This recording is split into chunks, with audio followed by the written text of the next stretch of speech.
So in your role at the Sexual and Gender Minority Research Office, as you think ahead, right? You dream, you vision, 20 years from now.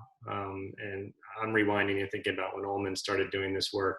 We visioned a world where, comprehensive cancer centers would have AYA specific programs. We envisioned a world where there would be, board certified adolescent young adult oncologists. And some of those things have happened, and there's a lot more work to do. I'm curious, as you dream, in your office dreams, what does progress look like 10, 20 years from now in this space? Yeah, that's a great question. So, I think one of the main things is, we talk about increased participation in clinical trials for sexual and gender minority populations. This reminds me of conversations about the AYA cancer community, right? Making sure that there are clinical trials available.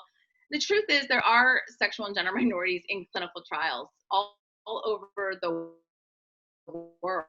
People are not asking about sexual orientation and gender identity, so they're a completely hidden population. And so what we find is that when we do sort of parse out the data and we look at those variables and those demographics, we find that in many cases there are differences. And so we just don't know because people aren't asking the questions.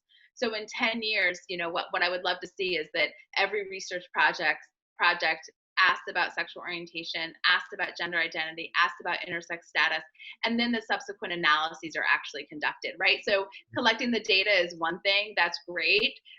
It really helps people sort of be seen and I think heard and affirmed when they're going into, for example, a clinical trial. But if you don't look at the data to help answer questions, I just don't think that, collecting the data is important. And so we really want data collection, and then we want subsequent analysis. I think those two things kind of go hand in hand.